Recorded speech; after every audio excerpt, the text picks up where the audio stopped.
You want me to tell you about the wildling?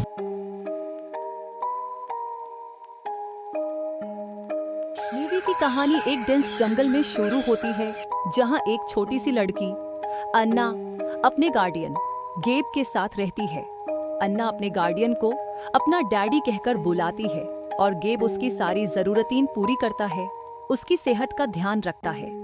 पर गेब ने अन्ना को अपने घर के एटिक में बंद कर रखा है, कभी भी उसे घर के बाहर जाने नहीं दिया।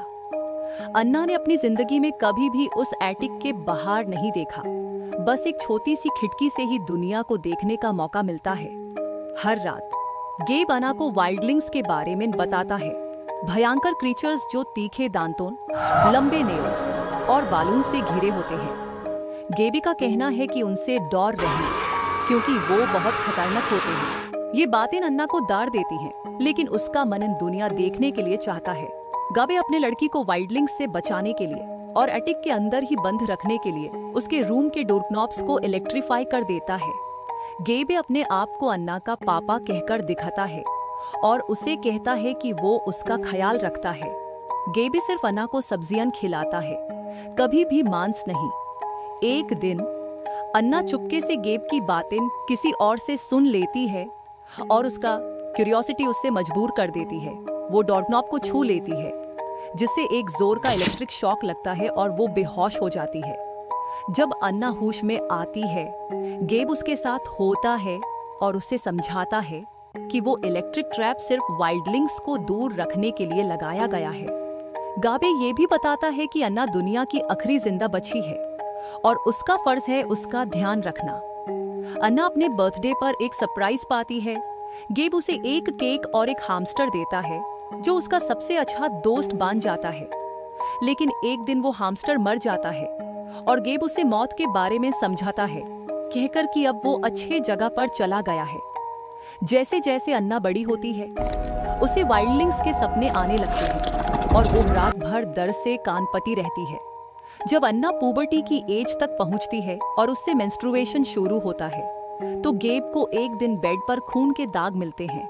गाब घबरा जाता है और उसे ल्यूप्रोलाइड नाम का एक दवा दे देता है, जो उसकी ग्रोथ को स्लो करने के लिए होता है। गाब अन्ना को बताता है कि यह दवा उसके बीमारी के लिए है, लेकिन असली में यह दवा उसकी सेहत को खत्म कर रही होती है।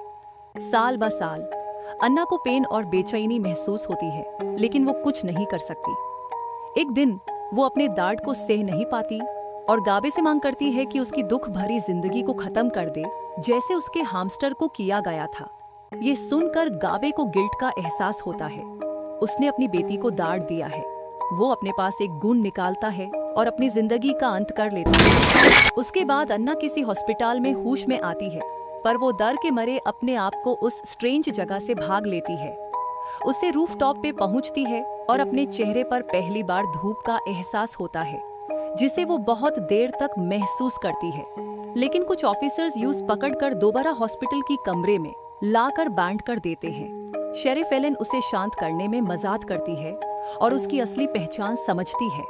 डॉक्टर उसे बताता है कि अन्ना को लुप्रोलाइड का ओवरडोज दिया गया था, एक ऐसी दवा जो उसकी ग्रोथ को रोकती थी और उसके मटूर होने का प्रोसेस रोकती थी। शेरिफ एलन ने अन्ना को बंधन से आजाद कर दिया और उसे टेम्पोरेरी कस्टडी में ले लिया। पर अन्ना को फॉस्टर होम भेजने की जगह एलन ने अपने घर लेने का फैसला किया, जहां वो अपने भाई रे के साथ रहती थी। शेरिफ एलन ने ये फैसला लिया कि जब तक डीएनए टेस्ट्स के रिजल्ट्स नहीं आते, तब तक वो अन्ना का ख्याल रखेगी और ये पता चलेगा कि गेब उसका असली बायोलॉजिकल फादर है या नहीं। जब हम सोच रहे थे कि गेबे की जिंदगी का सफर खत्म हो गया था, तब पता चलता है कि वो मर नहीं गया था। वो हॉस्पिटल के किसी और कमरे में इलाज ले रहा था। अब अन्ना अपनी नई जिंदगी में सेटल होने लगती है और रे के साथ उसका रिश्ता गहरा होता जाता है। रे उसे रिप्रोडक्शन के बारे में सिखाता है, क्योंकि अन्ना को पहले यह नहीं पता था कि बच्चे कैसे होते हैं। जैसे जैसे अन्ना पुबर्टी की तरफ बढ़ती है, उसमें एक खास टैलेंट भी होता है। उसकी सुनने की शक्ति इतनी तेज होती है कि वो दूर तक सुन सकती है। साथ ही अन्ना को अपने सपनों में वाइल्डलिंग्स दिखाई देने लगते हैं, जो नॉर्दर्न लाइट्स के जंगल में छुप कर रहते हैं। एक दिन स्कूल जाने के बाद अन्ना को एक हिरन दिखता है। वो उसका पीछा कर लेती है, लेकिन अचानक उसके सामने एक शिकार का जाल आ जाता है। तभी एक अजीब इंसान जो भेदिए की चमड़ी पहने हुआ होता है उसका रास्ता रोक लेता है। अन्ना को पता नहीं चलता, लेकिन वो उस इंसान की वजह से बच जाती है। अगला दिन एना अपने क्यूरियस नेचर के साथ लाइब्रेरी जाती है और वहाँ वाइल्डलिंग्स और नॉर्दर्न लाइट्स के बारे में और ज्यादा सीखने की कोशिश करती है। एक किताब के पन्ने पलट रहे वक्त अन्ना अपनी उंगलियों पे काले दाग देख लेती है, जो उसके लिए एक नया सिग्नल बन जाता है। रात को जब अन्ना बाथ टब में होती है, तब एलन उसे डीएनए टेस्ट के रिजल्ट्स बताती है, जिसमें ये पता चलता है कि गेब उसका बायोलॉजिकल फादर नहीं है। ये बात अन्ना को समझ में नहीं आती, क्योंकि उसके लिए फैमिली का कॉन्सेप्ट ही अभी तक अनक्लियर था। एक शाम अन्ना और रे छत पर बैठकर वक्त गुजार रहे होते हैं। रे उसे स्कूल असाइनमेंट में मदद कर रहा होता है, लेकिन अन्ना का ध्यान एक अलग ही जगह होता है, नॉर्दर्न लाइट्स के बारे में। दोनों ने छत पर लेते हुए दौर से चमकती हुई रोशनियां देखी, जो असल में जेन के घर पर हो रही एक पार्टी थी। अन्ना कहता है कि जेन उसकी दोस्ती है और दोनों डिसाइड कर लेते हैं कि वो पार्टी में शामिल होंगे। ये अन्ना का पहला बड़ा गैदरिंग है, जहां वो अपनी जिंदगी का एक नया चैप्टर शुरू करती है। पार्टी के दौरान अन्ना एक ड्रिंक पीती है और फिर अचानक उसे अपने आप को थोड़ा कंफ्यूज्ड महसूस होने लगता है। रे और अन्ना के बीच एक छोटा सा रोमांटिक पल गुजारने लगता है, जो उनके क्लासमेट लॉरेंस का ध्यान खींच लेता है। पर उनका पहला किस उस वक्त रुक जाता है जब अन्ना के मुंह से खून निकालने लगता है। वो पैनिक्ड होकर तुरंत बाथरूम भाग जाती है, जहां उससे अपने दांत गिरते हुए दिखते हैं। ये देखकर वो काफी घबरा जाती है और बिना किसी सोचे समझे वो एक विंडो से भागकर जंगल में चली जाती है। सडनली उसे पीछे से एक वाइल्डलिंग का अटैक होता है। अपने आप को बचाने के लिए अन्ना अपनी जान लगाकर लड़ाई करती है और अपने दांतों से काट लेती है। पर जैसे ही वो उस इंसान को देखकर उसे उठने की मदद करने जाती है, उसे पता चलता है कि वो वाइल्डलिंग नहीं बल्कि लॉरेंस है। अन्ना को अपने किए पर शर्मिंदगी होती है, लेकिन जब वो लॉरेंस को उठाने की कोशिश करती है तो वो बेचारा खून बहने के कारण मर जाता है। पहली बार अपनी पहचान के बारे में पूरी तरह से कंफ्यूज्ड और घबराई हुई अन्ना तुरंत गेब के घर जाती है। अपनी आइडेंटिटी के बारे में जवाब पाने के लिए अपनी पुरानी जगह को ढूंढते हुए वो एटिक में जाकर अपने कमरे में छुप जाती है। थोड़ी देर बाद वो अपने आप को साफ करने के बाद टाउन के लिए निकाल पड़ती है। जब वो घर पहुंचती है तो एलन उससे पूछती है कि वो कहाँ थी, लेकिन अन्ना चुपचाप रहती है। तभी ऑफिसर रॉजर आता है और बताता है कि लॉरेंस गायब हो गया है। वो अन्ना से सवाल करता है कि क्या उसे कुछ पता है, लेकिन एलन उसे तुरंत डिसमिस कर देती है और उस वापस भेज देती है। एलन फिर अन्ना से कुछ पूछने की कोशिश करती है, लेकिन अन्ना अपने मन की बात नहीं करती। अन्ना के दर्द का सबब जानने के लिए उसके पास जाता है और एलन को बताता है कि वो उसका ख्याल रखेगा, पर अन्ना फिर भी कुछ नहीं के पटी। रे जब अन्ना के मुंह को देखकर जाता है तो यूज पता चलता है कि वो अपने दांत खो रही है। ये देखकर वो घबरा जाता है और तुरंत बाहर जाकर एलन को बताता है। ये एक मौका मिलता है अन्ना को भागने का और वो फिर से अपने पुराने सेफ जंगल में चली जाती है। लेकिन इस बार वो दोबारा वुल्फमैन से मिलती है, जो उसे देखता है और तुरंत समझ जाता है कि वो भूखी है। वो उससे खाना देता है और उसके दांतों और उंगलियों को देखता है और काफी शॉक होता है जब यूज लगता है कि अन्ना शायद वाइल्डलिंग हो सकती है, एक ऐसी स्पीसीज जिसे 17 साल पहले मार दिया गया था। वुल्फमैन फिर अन्ना को एक केव दिखाता है और बताता है कि उसकी माँ की लाश वहाँ पड़ी है। ये सुनकर अन्ना का मन भी उस केव की तरफ चला जाता है। अंदर जाकर वो एक स्कल देखकर हैरान हो जाती है, जो एक गोली से छेदा गया होता है। वो स्कल उठकर जैसे ही उसे देखने लगती है, उसे एक विजन आता है, गेब का चेहरा जो उसकी माँ को मार रहा था। अन्ना को समझ में आता है कि गेब ने पूरी क्लेंजिंग में हिस्सा लिया था, लेकिन वो अन्ना को मार नहीं पाया, इसलिए उसे अपने साथ ले आया। अब ये सच जानकर अन्ना तुरंत हॉस्पिटल जाती है गाबे के सामने खड़े होने के लिए। पर जब वो उससे बात करने जाती है तो उससे पता चलता है कि गेब अभी तक जिंदा है। जब गाबे आंख खोलता है और अन्ना को देखता है तो उसकी आंखों में सिर्फ शर्म और दर्द होता है। अन्ना अपनी माँ के मौत के बारे में जानकर एक नई दुनिया में खुद को महसूस करती है। जहां उसकी जिंदगी के सभी राज अब एक खौफनाक हकीकत बन चुके हैं। एलन ने लॉरेंस के मौत के केस फाइल को ध्यान से देखा और एक अजीब कनेक्शन नोटिस किया जो अन्ना के पुराने कमरे के एक ड्राइंग से था। इस वक्त अन्ना घर वापस आती है, अपनी जान बचाने की पूरी कोशिश करते हुए, पर जैसे ही एलन उसके दांतों को देखती है जो अब तेजी से बडाल रहे थे, उसे समझ आता है और वो अन्ना को हैंडकफ्स लगा देती है। उसके बाद अन्ना को जेल भेज दिया जाता है, चाहे वो अपने बेगुनाही होने का दावा कर रही हो। जब अन्ना जेल में होती है, वो अपने चेहरे को देखकर हैरान होती है क्योंकि उसके दांत अब ज्यादा तेज हो गए हैं, बिल्कुल उस स्कल की तरह जो उसने पहले केव में देखा था।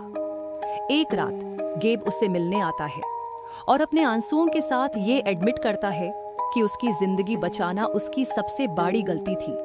वो अन्ना को एक शरिंगे देता है और कहता है कि ये इंजेक्शन उससे एक बेहतर जिंदगी का मौका दे सकता है। पर अन्ना अपनी असली पहचान को समझकर एक वाइल्डलिंग बनने का फैसला कर लेती है और वो इंजेक्शन लेने से इनकार कर देती है। गाबे अपनी आंखों में दाढ़ भर के उसे सेल में छोड़कर चला जाता है। अगला दिन एलन अन्ना को चेक करने आती है और देखती है कि वो अपने बेड के नीचे छुप कर सो रही है। एलन सेल खोलती है, लेकिन अन्ना उसे इतना अचानक अटैक करती है कि वो बिल्कुल हैरान हो जाती है। अन्ना उससे और ऑफिसर्स को लॉक कर देती है और फिर वो भाग निकलती है। जब वो बाहर निकलती है तो उससे अपने भाई रे का कार दिखता है। अन्ना उसके पास जाकर उसे अपने साथ चलने के लिए मनाती है। वो रे को बताती है कि वो नॉर्दर्न लाइट्स जाना चाहती है, वही जगह जहां वो जन्मी थी, और उसे यह भी बताती है कि वो एक वाइल्डलिंग है। बाद में रे कार रोकता है एक जंगल के बीच में और अन्ना डिसाइड करती है कि वो अपना सफर अकेला कंटिन्यू करेगी, लेकिन रे को उसकी चिंता होती है, इसलिए वो उसके पीछे चल पड़ता है। रात को अन्ना एक लेके में तैरने के लिए जाती है और पूरी तरह से भीग जाती है। रे को लगता है कि उससे ठंड लग सकती है, इसलिए वो एक आग लगाता है ताकि अन्ना के कपड़े सूख जाए। जब अन्ना अपने कपड़े उतर रही होती है, रे उसके बैक पर बाल उगते देखता है और वो काफी स्टार्टल्ड हो जाता है। पर अन्ना उसे धीरे से कहती है कि वो उसे सेफ है और उस कुछ नहीं होगा। सीन बदलता है और हम देखते हैं कि रॉजर और गेब अन्ना के भागने के बारे में डिस्कस कर रहे होते हैं। काफी सोचने के बाद दोनों डिसाइड कर लेते हैं कि वो हंटर्स का ग्रुप ऑर्गेनाइज करेंगे ताकि अन्ना को पकड़ सकें। अगला सीन दिखाता है कि अन्ना और रे जंगल में भाग रहे होते हैं और उनका पीछा सर्च डॉग्स कर रहे होते हैं, पर हंटर्स भी वहीं पहुंच जाते हैं और वो रे को कंधे में गोली मार देते हैं। अन्ना उससे क्लिफ पर ले जाती है और उससे बचाने का पूरा इरादा रखती है। वो रे को पानी में डाल देती है, फिर खुद भी उदास होकर उसके बाद डूब जाती है ताकि वो पकड़े न जाए। फिर अन्ना हंटर्स को एक और रास्ते पर ले जाती है और रे को अलग डायरेक्शन में भागने के लिए कह देती है। अन्ना फिर वही केव जाती है जहां उसने अपनी माँ की लाश देखी थी। फिर रे अपनी बहन से मिलता है और उसे बताता है कि अन्ना उसके साथ नहीं है। अब अन्ना अकेली हो गई है और अपनी जिंदगी जीने के लिए वो वाइल्डलिंग बन गई है। पहली बार जंगल में अपने सर्वाइवल के लिए अन्ना अपने चेहरे और शरीर को मिट्टी से ढक लेती है ताकि हंटर्स उसे ना देख पाएं। एक दिन जब रे स्कूल जाने के लिए निकालता है, वो देखता है कि रॉजर गैलेंस में गस भर रहा है। उससे शक होता है कि हंटर्स अन्ना को मारने के लिए कोई बड़ी प्लानिंग कर रहे हैं। तुरंत वो एलन को कॉल करता है और यूस ये सब बताता है। जंगल में अन्ना एक हंटर को मार गिराती है और जब पूरी टीम उसके शरीर के आसपास जमा होती है तो अन्ना भाग जाती है। अब अन्ना पूरी तरह से एक वाइल्डलिंग बन चुकी है और वो लोगों को आंखों का झटका देने में भी कम नहीं है। इसी दौरान एलन जंगल में आती है अन्ना को बचाने के लिए, लेकिन जब वो डेड बॉडीज देखती है उसकी सारी हिम्मत टूट जाती है और तभी रॉजर अपने हाथ में बंदूक लिए उससे कह रहा होता है कि इस मामले से दूर रहे। पर उसी वक्त अन्ना वहां आती है और रॉजर को मार डालती है। फिर वो एलन के सामने अपनी असली पहचान दिखाती है, अपने पेट को दिखाते हुए, और फिर वहां से भाग जाती है। अगला सीन दिखाता है कि हंटर्स जंगल को आग लगा देते हैं, जो अन्ना की गुस्सा और बढ़ाता है।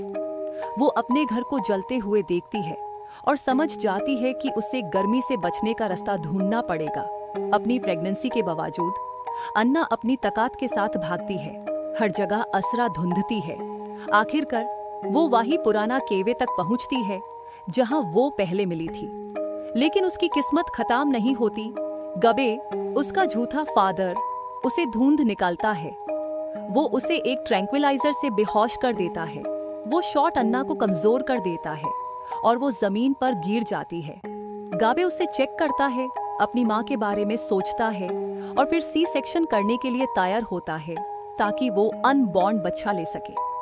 लेकिन अन्ना अपनी ताकत वापस पाती है और गेबे की गर्दन पर एक मौत का दांत मार देती है, जिससे वो तुरंत मर जाता है। अन्ना फिर एक भयानक चीख मारकर जमीन पर गिर जाती है। जब वो होश में आती है, वो देखती है कि वुल्फमैन उसकी घाव भर रहा है। अगले दिन एलन और रे उससे दूर से देखते हैं और फिर ये डिसाइड करते हैं कि अन्ना को जंगल में अपनी मंजिलों तक पहुंच नहीं देना चाहिए। उन दोनों को लगता है कि ये उनके लिए सबसे अच्छा होगा।